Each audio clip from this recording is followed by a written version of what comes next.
Alright, quick update on FIDA. So starting off with the Coinbase chart, we will be moving on to a slightly higher chart in a second, but obviously this is the new coin on Coinbase, so a lot of people are going to be looking at the Coinbase chart. We had our fib from low to high on this basically massive move since it was listed on Coinbase, and you can see we basically said we need to hold the 618, otherwise this coin is going to be bearish, at least on this Coinbase chart.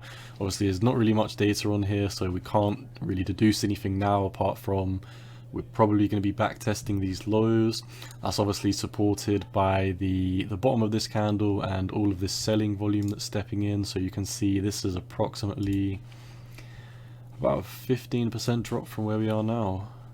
If we come over to the FTX chart, you can also see that we have been in this steep downtrend that we talked about last video. So we kind of outlined if we didn't hold this 618, we are probably going to be coming down to the 175, and it does seem like that's going to be happening now. So from yesterday's video, I believe we were here and we said that we were probably going to, if we don't hold this, we were going to come down 37%, and you can see we've come down about 8% or so already now. It does seem like, in my opinion at least, that we are going to be coming down another 30%. If you look at the volume as well, you can just see, if I flatten the data, there is so much selling volume coming in right now. I mean, this, not necessarily today, but the last few days it's just been very steep selling volume that we haven't really seen since November. And I bet if we come back to November, you can see that we had a dump for at least a couple of days before having a slight relief rally back up to the top of the channel and dumping. But you can obviously see now we are above the top of the channel.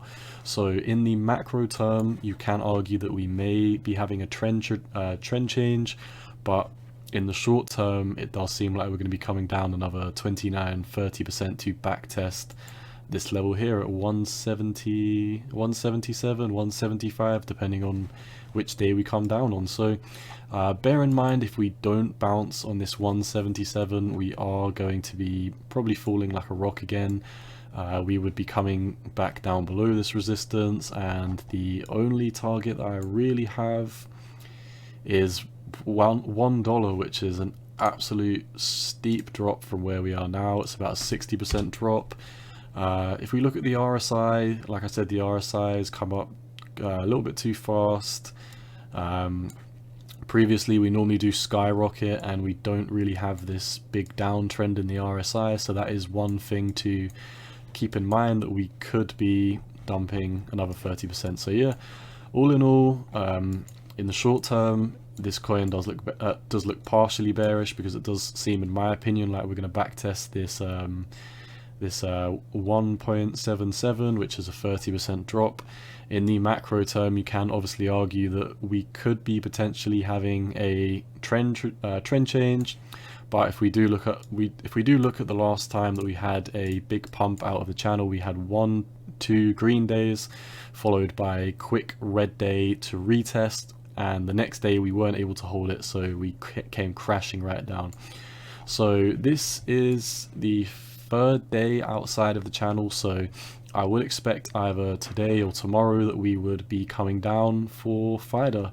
So yeah, that's all I'm seeing for FIDA right now. Hasn't really made a decision. Keep an eye on 177. If we're able to strongly bounce on there and get a good amount of volume coming in, then I might be picking up a tiny bit of it on Coinbase. But obviously if we do lose this 177, then we're probably going to be falling like a rock all the way down to $1, and that is the kind of like the least the conservative fib. I mean, I could draw it from here. It is a little bit of a more wonky fib. Obviously we've come up, down, whereas this is just a straight micro fib up and down. So you can see on here, well, this would basically be wrong because this is minus, so it would seem like FIDA would be going somewhere near zero, but obviously I prefer this fib, which predicts $1. So yeah, that's all I see for FIDA today. Once again, none of this is financial advice. It's all just my opinion on the market, and you've always got to do what's best for you. Peace.